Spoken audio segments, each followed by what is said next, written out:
Du procès qui s'est déroulé le 21 mai dernier au tribunal de Paris. Donc j'ai attaqué Pascal Bruckner parce que sur un plateau de télévision, il a dit, après avoir indiqué que j'étais une femme noire et musulmane, que j'avais entraîné la mort des 12 de Charlie Hebdo et que j'avais armé le bras des terroristes.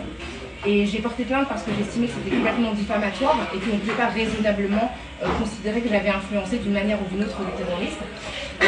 Malheureusement, on a eu le verdict il y a 2 jours et la décision le relaxe. Je pense que les personnes comme lui utilisent l'espace médiatique pour se créer des ennemis de papier. Je pense qu'il sait très bien, pertinemment, qu'aucun terroriste ne s'inspirerait déjà d'une femme, pour commencer, et a fortiori d'une femme féministe qui défend les droits des LGBTQIA, etc. Donc, je pense que c'est une manière en fait d'essayer de disqualifier les adversaires politiques et en fait de nuire à leur crédibilité. J'ai décidé de faire appel. Parce qu'on est utilisé, on est vraiment manipulé, instrumentalisé dans leur propre volonté d'avoir un certain statut, une certaine notoriété, des passages télé, etc.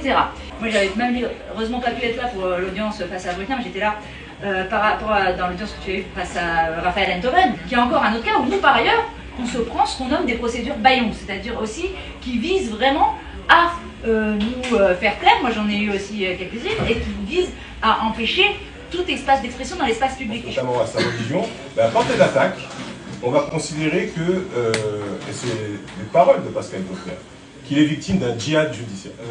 Avec mes confrères, on a essentiellement visé la loi du 29 juillet 1881, pas la charia, et donc vise tout simplement à disqualifier et relève de cette grille de lecture qui appartient à Pascal Bruckner. La question va se poser demain de l'antagonisme entre l'autorité judiciaire, comme bouclier, comme recours pour les citoyens, face à l'autorité politique.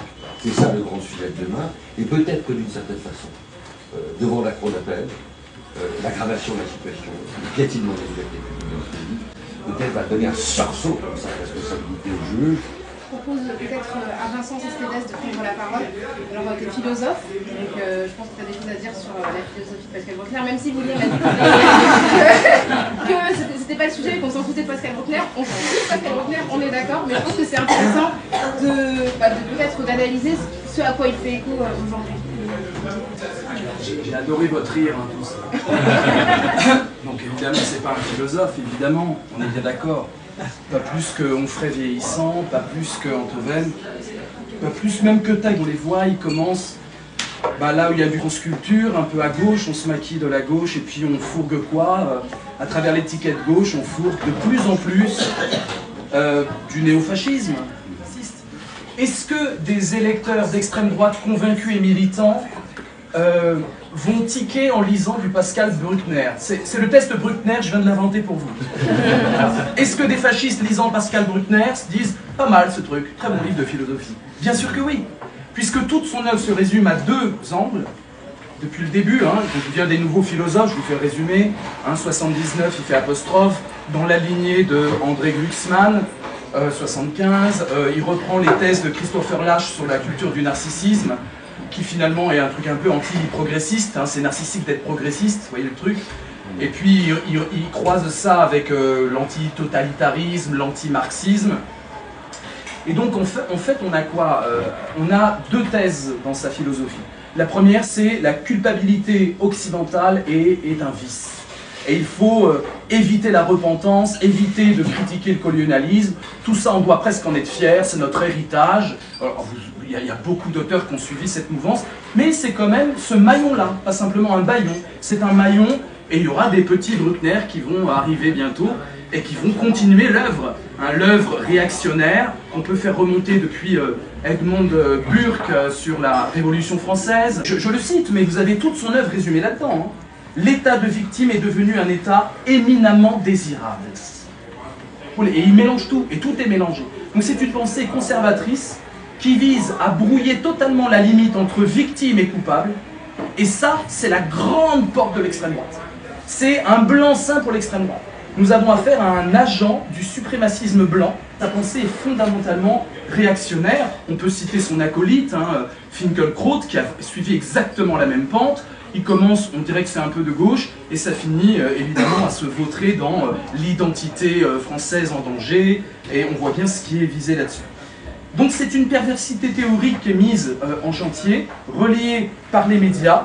Quelque part, oui, il est polémiste, donc il y a toujours le petit dérapage possible, on sait très bien que ça peut faire écho et que les micros se tendent, et le relais de ça, celui qui a tout compris jusqu'à son dernier déboire, c'est Zemmour. Zemmour a relayé ça. Donc le féminisme, le néo-féminisme comme il l'appelle, en fait c'est du sexisme.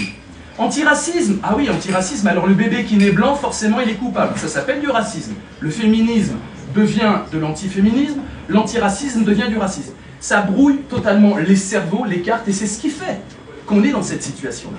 Donc c'est pas du tout du dérapage, c'est pas du tout quelqu'un de vieillissant, c'est pas quelqu'un de gâteux, c'est quelqu'un qui a un programme, qui est en croisade intellectuelle, c'est un croisé, et qui va complètement faire entrer dans la fenêtre d'Overton élargie toutes les thèses les plus extrêmes. Pascal Bruckner, là, dans ce jugement-là, montre vraiment la gravité de la situation. Elle est simple, c'est qu'il y a une jouissance à être raciste en France, il y a une jouissance à combattre les luttes progressistes, c'est de l'anti-progressisme libidinal. Il y a un vrai plaisir à être contre tout ce qui est progressiste. Je me rappelle encore de Bruckner disant que Greta Thunberg, franchement, avec son Asperger, elle a une tête inquiétante, et défoncer ensuite l'écologie en montrant que c'est les nouveaux fanatiques d'aujourd'hui. Celui qui nous montre ça, ce qui me permet de montrer ça, c'est un devancier de Pascal Bruckner. On attend de voir ce qu'il va dire sur le RN, Pascal Bruckner. On attend de voir comment il va s'en sortir. Mais nous avons Luc Ferry. Luc Ferry, c'est formidable. Lui, il a fait son coming out dans le Figaro il y a 10 jours. Il a dit, franchement, bon, le RN, ça va, c'est bon, ça va. Mais alors, par contre, le nouveau Front populaire, c'est une horreur. Voilà. Donc, il a fait son coming out. Et Luc Ferry, quand vous suivez sa pente, c'est exactement le même parcours. Nous avons affaire à des individus qui se targuent de la philosophie pour fourguer de l'idéologie et pour combattre. Ce sont des croisés, ce sont des combattants, ce sont des maillons d'un véritable combat qui vise finalement à légitimer une certaine forme de suprémacisme. Simplement là où ils nous arnaquent, c'est que pour eux c'est culturel, ils vont citer du Proust, ils vont citer tout ce qu'il faut citer pour camoufler leur combat idéologique de doctrinaire et non pas de philosophe, derrière des atours de culturel. Ça plaît à France Culture, on cite quelques auteurs, et en fait c'est une construction doctrinale. Nous avons affaire à des dogmatiques et il faut les combattre sur le terrain du dogme. Je vous remercie.